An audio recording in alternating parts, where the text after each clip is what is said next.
के उपलक्ष्य में आए हैं वो मेरे पिताजी के मित्र थे और बचपन से ही मैं उनको जानता था। समाज सेवी थे, उन्हें अच्छी सेवा की। जब हिंदुस्तान पाकिस्तान देश अलग हुआ उसके बाद यहाँ लोगों को स्थापित करने में उनका काफ़ी योगदान रहा कि मेरे पिताजी सांसद थे यहाँ से, तो उन्हें काफ़ी यहाँ पे आ किया।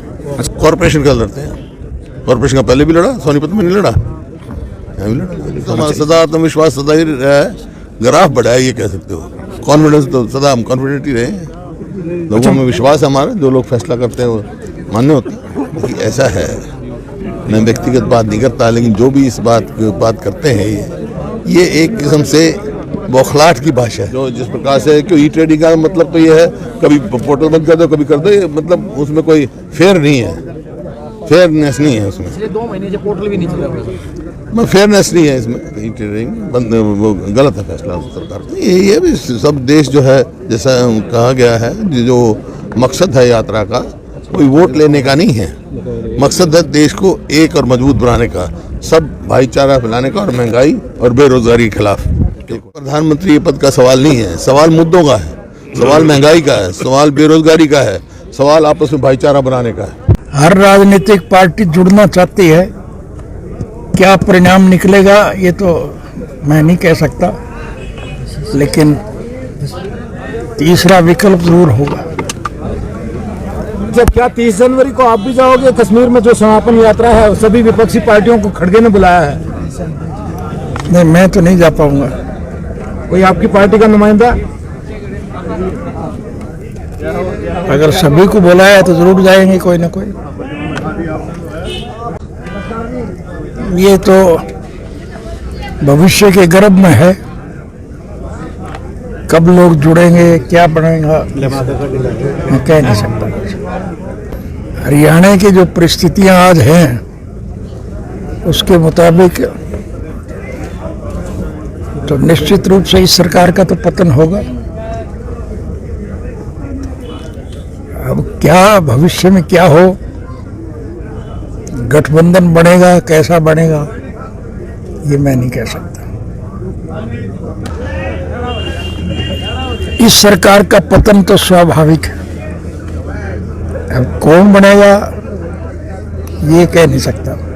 अच्छा, अगर थोड़ी सी कमाबेशी रहती है तो आप साथ आएंगे भूपेंद्र हुड्डा के? हैं? अगर थोड़ा कम रहता है, कोई मेजोरिटी बनने में आंकड़ा कम रहता है, तो आप आएंगे भूपेंद्र हुड्डा के साथ? हमारा किसी से कोई द्वेष नहीं है, हम मौजूदा शासन के खिलाफ हैं।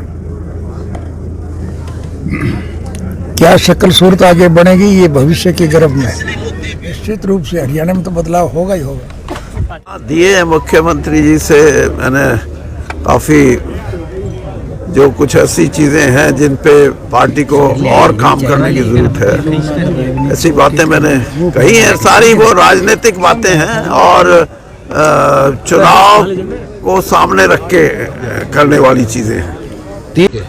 देखिए, इसके वैसे तो 30 तारीख को जब समापन होगा उनकी यात्रा का, उसमें ये होता ही है कि सबको, क्योंकि 3500 किलोमीटर कोई चल के आए तो सभी को कहेगा भाई आओ, आप भी आओ, आप भी आओ।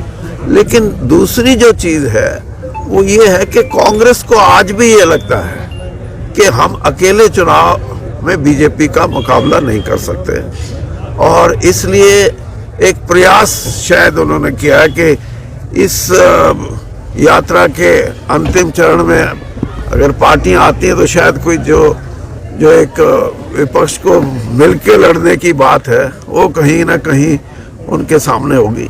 रीजनल पार्टियों की ईगो की बात नहीं है, रीजनल पार्टियों का अपना एक एजेंडा होता है जो राष्ट्रव्यापी एजेंडे का हिस्सा नहीं होता, क्योंकि रीजनल पार्टियों में जो वोटर की एस्पिरेशन है उनको स्वाभाविक रूप से अगर स्वीकार कोई करता है तो रीजनल पार्टी ज्यादा कर सकती हैं।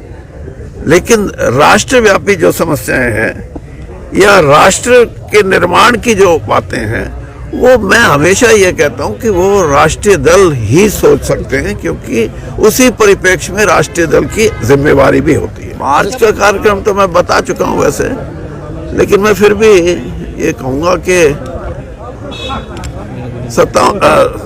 75-76 साल हो गए देश को आज़ाद हुए। कुछ ऐसी मूलभूत समस्याएं हैं जो आज़ादी से पहले भी थी, अब भी हैं। चाहे वो बेरोजगारी है, चाहे वो भूखमरी है, चाहे वो भ्रष्टाचार है, चाहे वो गरीबी है। ये कुछ ऐसे विषय हैं जिन पे मैं ये तो नहीं कहता कि किसी सरकार ने काम नहीं किया। जो भी सरकार आई, चाहे केंद्र में आई, चाहे हमारे हरियाणा में आई, या जब हम हरियाणा से पहले पंजाब का हिस्सा थे, तो इन समस्याओं को निपटाने के लिए, इनका निदान करने के लिए बातें हुई और काम भी हुए।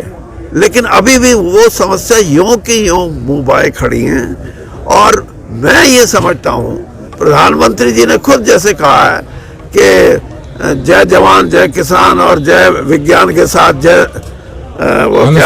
अनुसंधान जोड़ दिया, तो मैं उस अनुसंधान को लेके कुछ ऐसे मुद्दे जिनका मैंने अभी जिक्र किया, उन पर नए तरीके से क्या अनुसंधान के माध्यम से उनको मूल रूप से खत्म करने के लिए, जड़ से मिटाने के लिए, गरीबी को जड़ से मिटाने के लिए, भूखमरी को जड़ से मिटाने के लिए, ये कुछ ऐसी चीजें हैं जिन पे मैं 23 मार्च को शहीदी दिवस पे लोगों के विचार जान के अपने विचारों से और इन समस्याओं के समाधान में जो कोई अर्थशास्त्री है, कोई कृषि का अर्थशास्त्री है, कोई विदेश नीति का एक्सपर्ट है, इन सब से सलाह करके कुछ ऐसी चीजें जो मेरे जहन में भी हैं और काफी हैं, उन पे क्या हो सकता है जिसको हम अनुसंधान के माध्यम से ये कहें कि ये कर लो भले आदमियों, अगर ये चीजें मिटानी है तो। नंबरों में मैं विश्वास नहीं करता, और मैंने आपको पहले भी बता दिया था, ये पूछने की बात ही नहीं है। हरियाणा में अगर नंबर लेने या देने हैं ना, या आपने पूछना है तो इलेक्शन से 6 महीने पहले पूछना। ये राहुल गांधी का ये जो प्रयास है, इसमें उन्होंने अपने आप को भी कुछ इम्प्रूव किया है, इसमें कोई दो राय नहीं। इम्प्रूव जो आप पूछ रहे थे वो कि दूसरी बात यह है कि कांग्रेस सिकुड़ती हुई पार्टी थी, और जिसका मैं ये कहूँ कि देश की सबसे पुरानी पार्टी, और सिकुड़ के वो अपना जो नेशनल कैरेक्टर था वो भी खतरे में पड़ गया था। तो राहुल गांधी की ये यात्रा इसी बात का प्रतीक है कि एक प्रयास किया जा रहा है कि कांग्रेस पार्टी एक पैन इंडिया पार्टी बरकरार रहे। बाकी मैंने जैसे शुरू में कहा, कांग्रेस पार्टी की आज ये तो स्थिति नहीं है कि वो बीजेपी से अकेला मुकाबला करे। अंदर हुड्डा कॉन्फिडेंट तो हर कोई होगा, जो राजनीति में कोई ये थोड़ा कहता है कि मैं तो कॉन्फिडेंट नहीं, कि आएगी जब ना। मैं ये कहूं कि भूपेंद्र हुड्डा कॉन्फिडेंट, उस छोटा कांग्रेस का वर्कर भी, आप किसी पार्टी के साथ है तो इसीलिए है ना कि उसकी सरकार आएगी। तो इसलिए ये कहना कोई शुरू कर दे ना जी मेरा तो बट्टा बैठ गया। मैंने आपको नंबर पे जवाब दे दिया। प्रेडिक्शन क्या? मैंने नंबर पे जवाब दे दिया। मैं प्रेडिक्शन भी 6 महीने पहले करूंगा, और वो यूं कि यूं ठीक ना जाए तो मेरे को पकड़ लेना। आज मैं नहीं करता।